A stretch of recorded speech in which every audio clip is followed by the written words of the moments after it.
previous chapter on the others, we established that the rules between Benjamin Linus and Charles Widmore were akin to the rules of engagement. Remember the book of laws that Richard presented to a young John Locke during the test? Well, that book of laws is representative of the society that Jacob and Richard have built on the island. A code of ethics, the rules of their people. Every society needs laws, even ones that form on magical islands.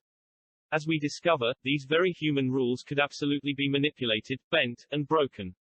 When Ben says that Charles broke the rules, he means that Charles broke the number one rule.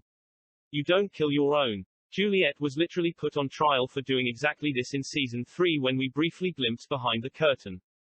Charles Widmore had also broken, what appeared to be, an uneasy truce between former island leaders and their successors. You don't interfere with the chain of leadership once you have been exiled. But we know Widmore had other commitments to the island that he could not escape. Such as his responsibility towards maintaining the timeline. The rules of an island protector work differently, and that is what this chapter is going to focus on. As previously established, a protector is the human conduit for the source. They are imbued with certain abilities in order to serve the island effectively. Unlike the human rules of the others, the rules a protector maintains are unbreakable laws. They are enforced by the will of the source itself, at least until the next person takes over the role and becomes the new guardian. However, a protector does not have absolute power. We see Jacob tell Richard that he is limited in what he can, and cannot, do. For instance, he cannot resurrect the dead because the light inside that person has returned to the source. Only the source can choose who comes back. But Jacob can manipulate the light within a person if they are still living. Let's go back to Across the Sea. Back when Mother was making the rules. She tells the brothers that she has made it so that they can never hurt each other. Yet, lo and behold, we see the boys fight without anything stopping them. So, what does Mother really mean by hurt? She means that she has made it so that Jacob and the man in black cannot kill one another. You can't kill me, Jacob. She made it that way. You can't. Don't worry, brother. I'm not going to kill you. This rule exists because the brothers were both candidates for the role of protector. Therefore, they could not be killed until their purpose had been served. Essentially, a candidate cannot die without the island's permission. Think of Michael Dawson. He tries to kill himself several times but the island does not allow him to succeed.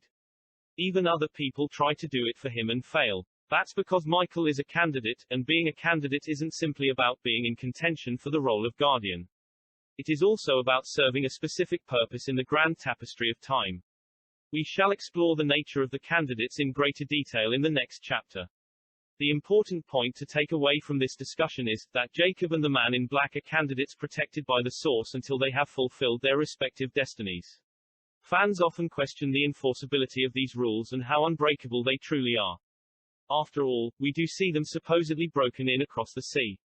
And Jacob does inadvertently kill his own brother. Firstly, I would like to play a deleted scene from the show. Where are we going? Your friends are on the other island. We're going over there. And once we find them, you're going to shoot them, Claire. What? Why would I do that? So that we can leave the island. So that you can go home and be Aaron's mother. Isn't that what you want? I don't understand. Why can't we just leave? Because of Jacob's precious candidates. He touched them. I can't leave the island while they're alive. Those are the rules. Can't you just break the rules? Do you think if I could break the rules, I would still be here?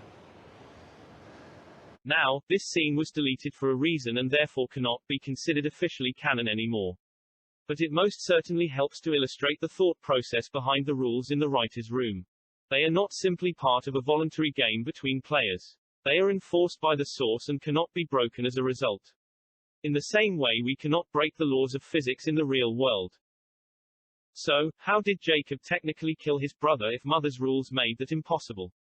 It is actually very simple. Mother's rule stopped applying the moment Jacob took over the role and she was killed. A new protector means new rules. And, as with any new management coming in to take over things, it usually signifies a new way of doing business too. The only reason why Jacob's rules outlived him after his death is because no one had filled his vacant position until the penultimate episode.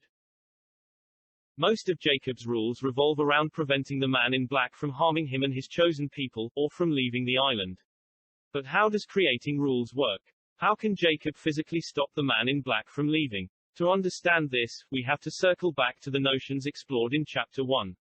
About how the source is the prime mover of everything we see happening on the show.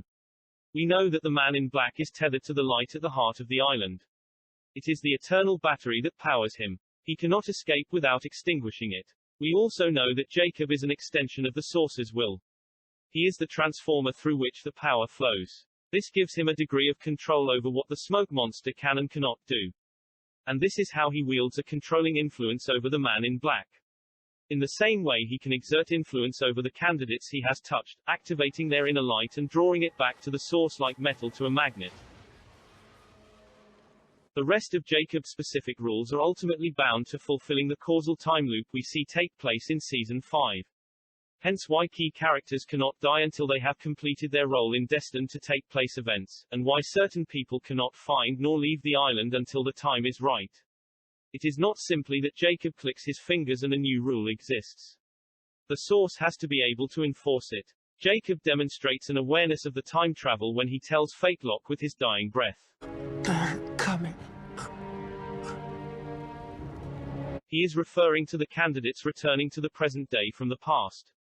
As if he could feel their final time flash coming. His awareness of the time travel shenanigans is evidenced further when he later tells Hurley. Jin knows. Tell him to take you to the hole in the wall where he was with the French team. Through that opening you can get into the temple. Jin's encounter with the French team took place seemingly without Jacob physically present to witness any of it. Which means Jacob has been aware of the time loop and the time travelers for a very long time. Many of his specific rules are inextricably tied to the outcomes of this time loop, as are a majority of the decisions he makes throughout the latter half of the 20th century. The source was moving our characters through time, and because Jacob is deeply connected to this power, he helps to weave these threads towards the future. So, his version of the rules are rooted in determinism. Which basically means that all events, including human agency, are ultimately determined by causes external to an individual's will.